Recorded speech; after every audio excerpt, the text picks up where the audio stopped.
चलिए आज बात करते हैं श्री कृष्ण की। कौन है श्री कृष्ण? श्री कृष्ण भगवान विष्णु का अवतार है। भगवान विष्णु ने कंस के अत्याचारों से लोगों को बचाने के लिए अवतार लिया था। वो है श्री कृष्ण। श्री कृष्ण का जन्म मथुरा में कारागार में हुआ था। श्री कृष्ण का जन्म भादो की अष्टमी को हुआ था। राजा उग्रसेन मथुरा के राजा थे, जिनके पुत्र कंस और पुत्री देवकी थे। पुत्र कंस जो था वो इतना अत्याचारी था कि उसने अपने पिता को ही सिंहासन से हटाकर और उनका सिंहासन ग्रहण कर लिया। वो किसी से प्यार नहीं करता था, सिर्फ अपनी बहन से प्यार करता था, देवकी से। कुछ समय बीता और देवकी का विवाह करने की उम्र हो गई। उन्होंने एक यदुवंशी राजा वासुदेव से देवकी का विवाह तय कर दिया। विवाह का दिन जैसे जैसे नज़दीक आ रहा था, कंस की बेचैनी बढ़ रही थी। जिस दिन विवाह था उस दिन विवाह होने के बाद कंस को अच्छा नहीं लग रहा था। उसने सोचा कि मैं अपनी बहन को विदा करके उसके ससुराल तक छोड़ कर आऊँगा। वो उनके साथ ही चले गए। रास्ते में ही एक भविष्यवाणी हुई, आकाशवाणी जिसे हम कह सकते हैं। तो उसने कहा, कंस, तुम्हारी बहन देवकी का 8वां पुत्र, 8वीं संतान तुम्हारा वध करेगी और तुम्हारे अत्याचारों से लोगों को मुक्त कराएगी। तो उस कंस ने कहा कि मैं अपनी बहन देवकी को ही मार देता हूँ, तो 8वीं संतान जन्म कैसे लेगी? कंस ने जैसे ही उसे मारने की कोशिश की, तभी वासुदेव ने कहा कि ये गलत है, तुम अपनी बहन को विवाह के दिन मारोगे तो इससे बड़ा पाप कोई नहीं हो सकता। तुम देवकी को कुछ मत करो, हमारे जितने भी संतान होगी मैं खुद तुम्हें देकर जाऊंगा। तो कंस ने क्या किया, उन दोनों को कारागार में बंद कर दिया। समय बीता और वासुदेव और देवकी की पहली संतान ने जन्म लिया। संतान को देखकर कंस के मन में ममता उमड़ आई।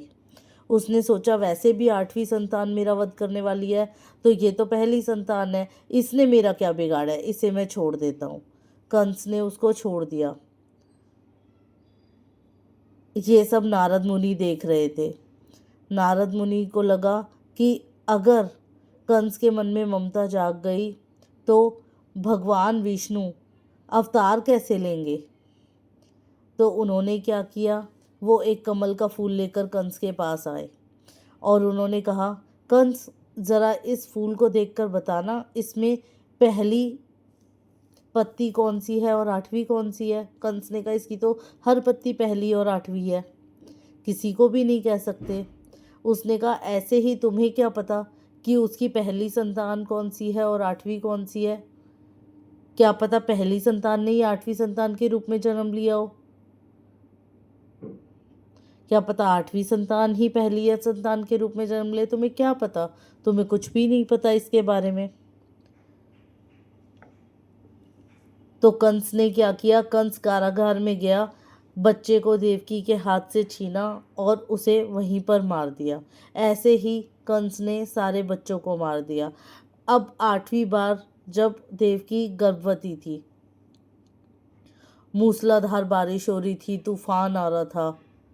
जिस दिन भगवान विष्णु प्रकट हुए, उन्होंने वासुदेव को कहा कि मैंने तुम्हारी इच्छा पूर्ण करी, मैं तुम्हारे संतान के रूप में जन्म लूँगा, पर तुम गोकुल में ले जाना मुझे, और जो वहाँ पर पुत्री ने जन्म लिया है नंदलाल जी के यहाँ पर, तो पुत्री को यहाँ ले आना और मुझे वहीं छोड़ आना। आधी रात अब संतान ने जन्म लिया, तो वासुदेव ने देवकी से संतान को लिया और कहा कि देवकी, देखो ये चमत्कार है, हमारी सारी जंजीरें खुल चुकी हैं, कारागार का जो दरवाज़ा था वो भी खुला है, सैनिक सारे बेहोश हो गए थे, बहुत तेज़ बारिश हो रही थी, मुझे अपने पुत्र को सुरक्षित अपने मित्र के यहाँ पर लेकर जाना है। उन्होंने टोकरी में ध्यानपूर्वक श्री कृष्ण को रखा और अपने सिर पर रखकर चले गए। पीछे उनके शेषनाग थे, जिन्होंने अपना फन फैलाया हुआ था, जो विष्णु भगवान के बैकुंठ में उनके साथ होते हैं, उनका सिंहासन बने हैं। अब वासुदेव चल पड़े गोकुल की ओर। अब वासुदेव यमुना नदी के किनारे पहुंच गए, जहां उन्हें यमुना नदी ने रास्ता दे दिया। उस रास्ते से गुजरकर वो गोकुल अपने मित्र के घर पर पहुंचे, जहां सब सोए हुए थे। ऐसा लग रहा था मानो भगवान का चमत्कार है ये कि सब बेहोश है, किसी को कुछ पता नहीं चला। वहाँ पर माँ यशोदा को पुत्री हुई थी, जिसको वासुदेव अपने साथ ले आए और श्री कृष्ण को उनके पास छोड़ आए।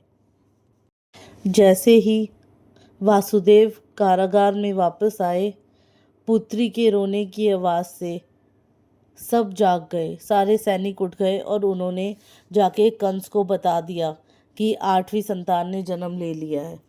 कंस गुस्से में कारागार में आए और देवकी को कहा कि अपनी संतान को मुझे दे दो। जैसे ही कंस ने देवकी से संतान को छीना, वो पुत्री उसके हाथ से फिसल गई और माँ दुर्गा का अवतार ले लिया। हवा में माँ दुर्गा का अवतार प्रकट हुआ, जिसने उसे कहा, दुष्ट कंस, एक बच्ची को मारने में तू अपनी बहादुरी समझता है? तुझे मारने वाला तो गोकुल में पहले से ही सुरक्षित है। वो अपने आप तेरे को ढूंढ लेगा। तेरी मृत्यु का कारण वही बनेगा। इस तरह श्री कृष्ण का जन्म हुआ। भगवान विष्णु ने अवतार लिया श्री कृष्ण के रूप में, कंस का वध करने के लिए, दुनिया को कंस से बचाने के लिए। कंस बहुत क्रूर राजा था, तो उसने लोगों को बहुत परेशान कर रखा था। आगे हम श्री कृष्ण की बाल लीलाओं का वर्णन करेंगे, पर आज के लिए इतना ही। अगली वीडियो में हम श्री कृष्ण की बाल लीलाएं बताएंगे। जय श्री कृष्णा सभी को। हरे कृष्ण कृष्ण कृष्ण हरे हरे, हरे राम राम राम हरे हरे।